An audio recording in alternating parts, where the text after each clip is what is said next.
Big Island Video News covers the arrival of the storied Hōkūleʻa voyaging canoe in Hilo Bay, where the crew prepares to embark on a historic journey across the world's oceans.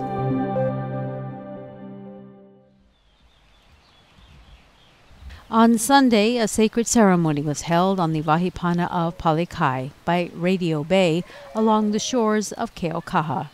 Here, the keepers of an ancient knowledge prepared for a journey unlike any other in the history of Hawaii. The crew of the Hōkūleʻa, the iconic vessel of the Polynesian Voyaging Society, took part in the ritual Awa before the start of Malama Honua.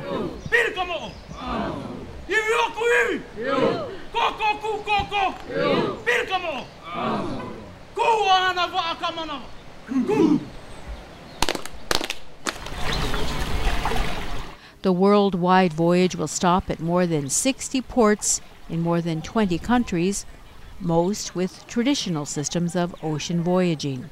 The sail plan, as Kim Ku'ule Burney explained, will bring Hōkūleʻa to parts of the world it has never been before. And we're leaving from Hilo this week. After the Awa ceremony with Hōkūleʻa moored in the bay, the Keaukaha community and the Ohana Wa'a helped the voyagers host a celebration of the coming journey. The children of Ka'umeki Ka'eo honored the travelers with song.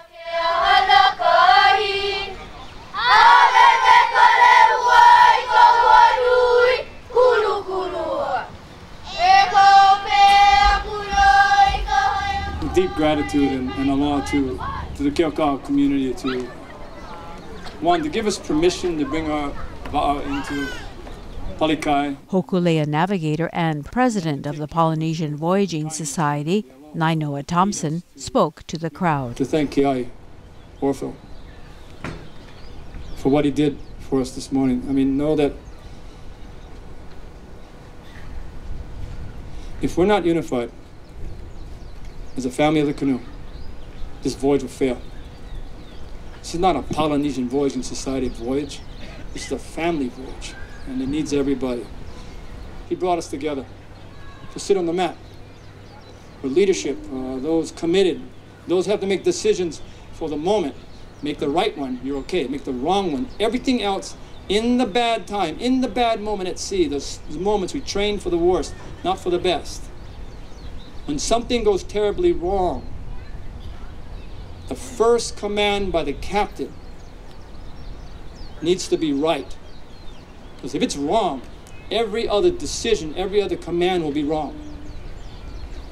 And you have to be unified and strengthened in a difficult and a dangerous voyage like this. Keahi brought us together. Then he asked us a question that he wanted us to respond out of respect to this place, out of respect to this community. And his Hōkūleʻa comes, and then it goes. But what is it going to do specifically for the Keaukaha community to be a part of wayfinding, to be a part of navigation, to be a part of the voyage?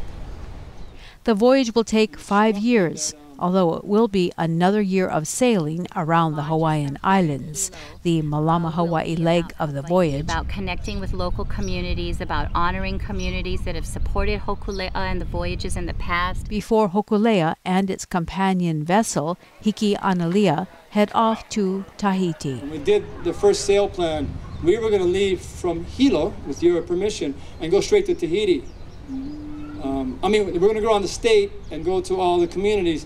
Then I, 3 years ago, changed my mind and said, I want to protect these canoes, I want to save the miles, don't do that, let's go straight to Tahiti and then go west for 47,000 miles while our crew is still strong, while the canoes are still strong. So we're planning to leave to Tahiti tomorrow. I woke up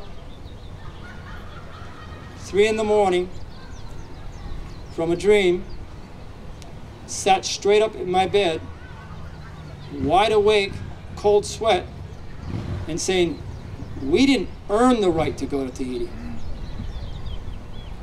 Because how do we know We train hard internally as a crew. We protected these canoes internally. But how do we know Hawaii is with us? You can't know until you go to them. So this arrival here is to be with you. And this arrival here on the worldwide voyage triggers the shortest of all the legs in the worldwide voyage. It's 1,000 miles to 23 ports to 30 different communities around the islands. And it's the shortest of our legs, but in my humble opinion, it's the most important one. So I hope you understand how important this day is for us. After that, there will be a long visit to 20 ports in Aotearoa, or New Zealand, in late 2014, early 2015. And not before doing a ka'apuni, or a circumnavigation of North Island, but they'll go into dry dock. And Hīkī-ana-lia, the sister canoe, was actually made in New Zealand there by boat builders who made the Vaka of the Pacific Voyagers. If you remember them coming a few years ago, the 7 that were created by the benefactor Dieter Pullman. So the sister canoe Hīkī-ana-lia is in the same image of those Vaka. So they'll go into dry dock here, and then in early 2015 we'll leave New Zealand, go up north a little bit. Then it's off to Fiji, Australia, Indonesia, and Madagascar, with plans to reach Cape Town, South Africa by January 2016. And this will be the first time that Hōkūleʻa actually leaves the Pacific Ocean. Okay, well, and then we know we're really going around the world, right? Then it will cross the Atlantic to Brazil before visiting the east coast of the United States. And then we're really going to take our time going up the east coast United States. And you know, Hōkūleʻa and Hawaii Loa have been to the west coast, but we've never been to the east coast. And we're going to spend a lot of time tucking into ports, visiting other communities, particularly in Washington, D.C., and New York, and Boston. Stops are planned in Florida, New York, and the Chesapeake Bay. Hīkī-ana-lia will go it alone back across the Atlantic for a visit to Portugal, Italy, and Gibraltar. The two vessels will reunite in Miami in January 2017 before hopefully cutting through the Panama Canal, then stopping in Costa Rica, the Galapagos, Rapa Nui, and then back to Tahiti. And if the worldwide section of the voyage is built up just kind of in general to 9 major legs, each of those 5 master navigators is prepared to take 2 legs. So we're going to have a master navigator on every leg of the voyage, and senior people as well as apprentices. At Rapa Nui, there's going to be sort of a matriculation, a graduation of sorts, if you will. And at that point, all of them, and I'm going to use Nainoa's words, all of the old guys will get off the canoe and turn it over to the next generation. And the next generation will then take the canoes through the rest of the Pacific, bring them back home here to Hawaii, okay, in mid-2017. Hōkūleʻa and Hīkī-ana-lia both plan to return to Hawaii in June 2017, arriving first in Hilo.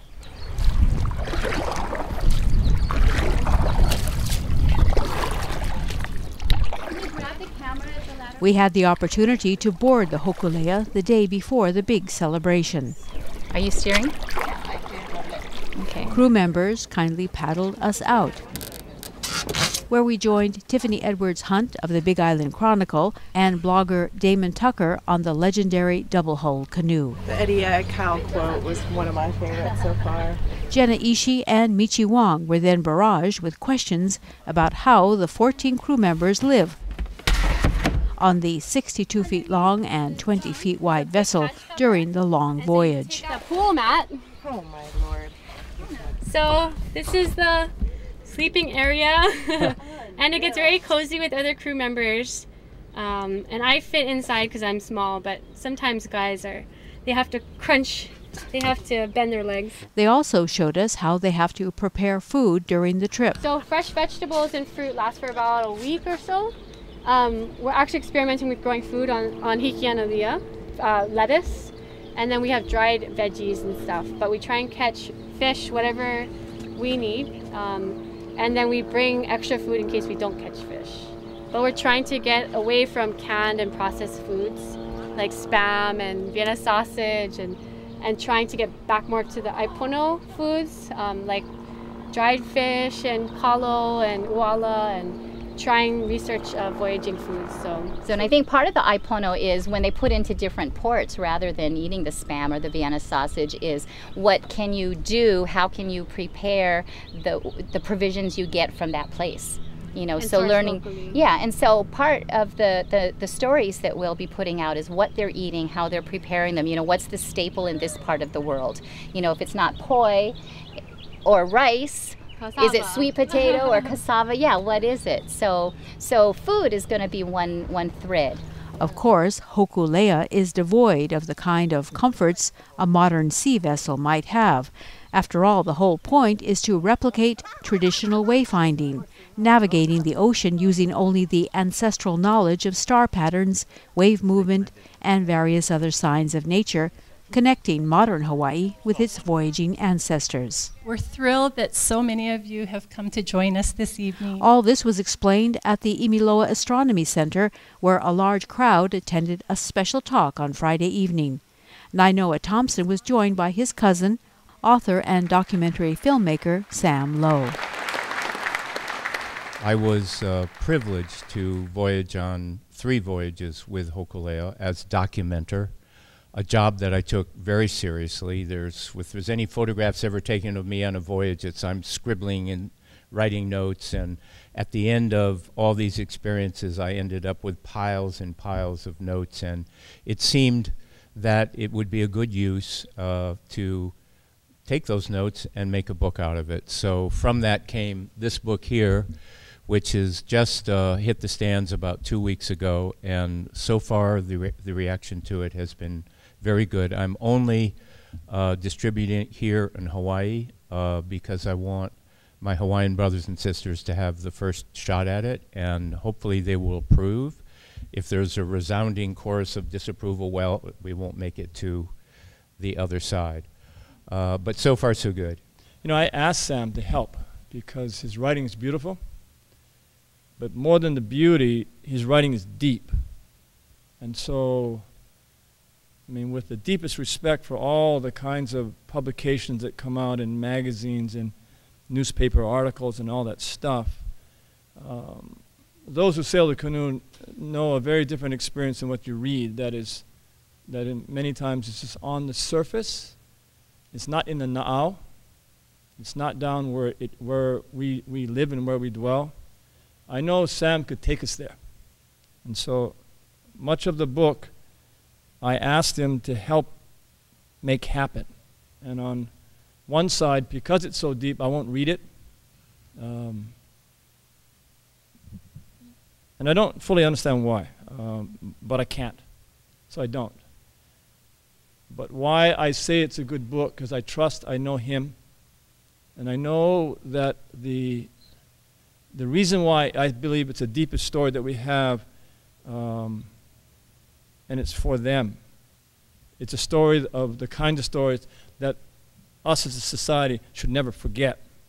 It's about real people creating real change. Renaissance is about having us look at the world differently, and a world that's more pono, and a world that is just, and a world that is we're never going to go back to where we were. It's over. The kind of pain and misery associated with inferiority and the pain and misery that's associated with being second-rate in your own homeland, it's over. And we're not going back as long as we don't forget. So Sam was the one that took his own voyage, and he did it with a pen. And this story, as much as this cover, I just was almost in shock when I read the thing about having my name on there. Because in reality, the story's not about me. What he did was he interviewed hundreds of people. So I'm here to honor his work. I'm here to celebrate him. I'm here to make sure that this kind of piece is available to those who want to know the deepest side of voyaging. And so So I'm here. The heart of Hilo has always been with the wayfinders. As recently as 2011, the same groups gathered by the bay to greet and guide 7 voyaging canoes to shore. This is an awesome voyage entitled Te Mano Te Moana. These 7 waka have started from the South Pacific, some as far as Aotearoa, and they moved up to Whakarava, then Nukuhiva, and onward here to Hawaii. This is a really special voyage. These are 7 brand new waka, 7 brand new voyaging canoes.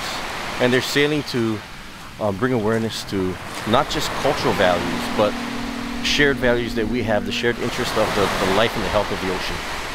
Very, very honored. Very, very honored. 6 canoes came back up here in 1995 with 3 of our Hawaiian canoes. There's 3 other canoes, and that was the last paina, which is the landing of canoes of this magnitude. But this time, it's not half of us and half of them. It's all of our Southern brethren representing the nations of the South coming to visit us.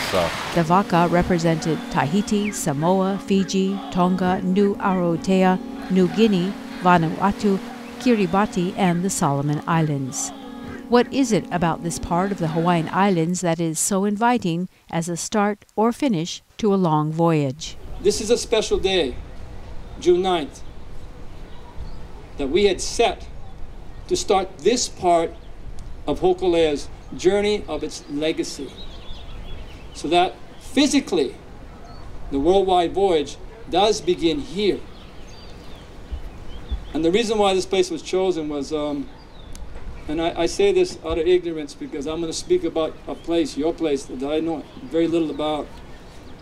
But in the doors of fear, when I was training to try to find Tahiti in 1978 and 79, a man by the name of Sam Ka'ai was watching me not get it together, physically strong, trained, mentally ready, but not spiritually ready.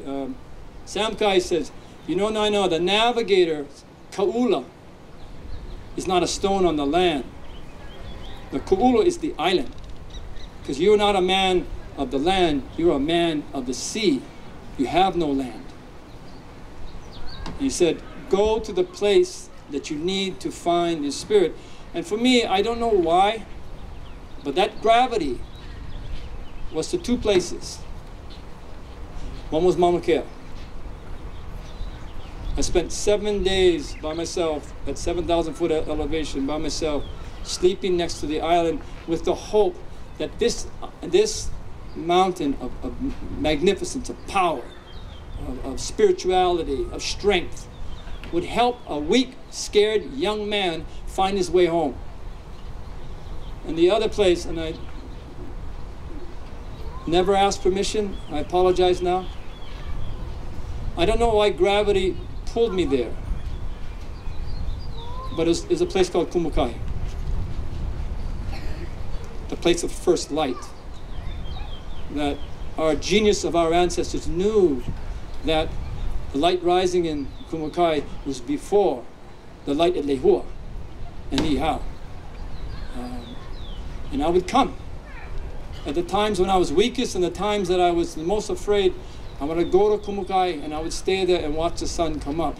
It was instinctual, it was innate, it was not rational. I had no reason to do that other than the fact that I was scared and I needed to go. The first light. But when then it all started to make sense, to me, the gravity. Join us all week as Big Island Video News continues our coverage of Hōkūleʻa in Hilo. Tomorrow, the story of the beginning and the legendary minds that made the idea of Hōkūleʻa a reality.